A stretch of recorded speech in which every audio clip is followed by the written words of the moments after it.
বাংলা সাহিত্য জগতে সর্বশ্রেষ্ঠ বলে যদি কেউ থেকে থাকেন তাহলে সেটা অবশ্যই আমাদের সকলের প্রিয় রবীন্দ্রনাথ ঠাকুর। নোবেল পুরস্কার প্রাপ্ত প্রথম বাঙালি রবীন্দ্রনাথ ঠাকুর 2000-এরও বেশি গান রচনা করেছিলেন। তার লেখা অসাধারণ সব কবিতা ও গান, সেগুলো আজও প্রত্যেকটা বাঙালির সমানভাবে মন কাড়ে।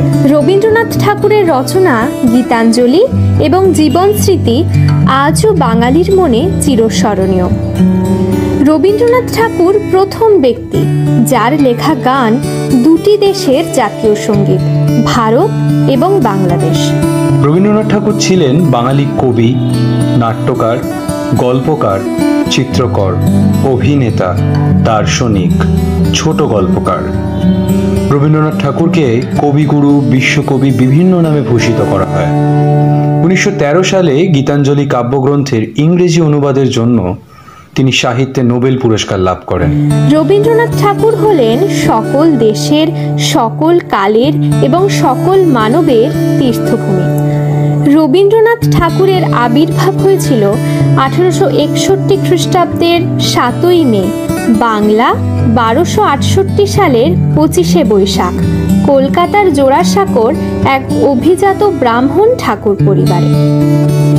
19 শতকের সাহিত্য সংস্কৃতির পীঠস্থান ছিল এই ঠাকুর পরিবার।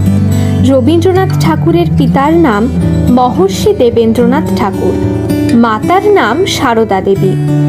তিনি ছিলেন একজন স্নেহময়ী মহিলা। রবীন্দ্রনাথের পিতামহের নাম প্রিন্স দ্বারকানাথ ঠাকুর। তিনি একজন বিত্তশালী জমিদার ও জনহিতৈষী ছিলেন।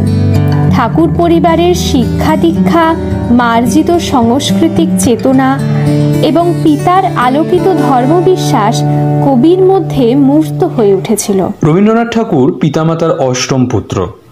রবীন্দ্রনাথের প্রায় 14 বছর বয়সকালে তার মাতা সারদা দেবীর মৃত্যু হয়।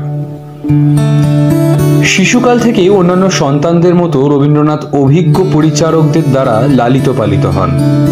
একজন জ্যেষ্ঠ ভ্রাতা এবং কয়েকজন গৃহশিক্ষকের কাছে তার প্রাথমিক বিদ্যালাভ শুরু হয়। বিভিন্ন স্কুলেও পড়েন কিছুদিন, কিন্তু স্কুলের বাঁধা ধরা নিয়ম ও আবহাওয়া তার মনোপুত না হওয়ায় বাড়িতেই পড়াশোনার ব্যবস্থা করা হয়।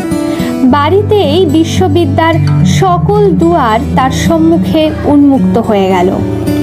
শৈশবে রবীন্দ্রনাথ কলকাতার oriental seminary, normal school, Bengal academy এবং সেন্ট জেভিয়ার্স কলেজিয়েট স্কুলে কিছুদিন ঘুরে পড়াশোনা করেছিলেন। কিন্তু বিদ্যালয়ের শিক্ষায় অনাগ্রহী হওয়ায় বাড়িতেই গৃহশিক্ষক রেখে তার শিক্ষার ব্যবস্থা করা হয়েছিল।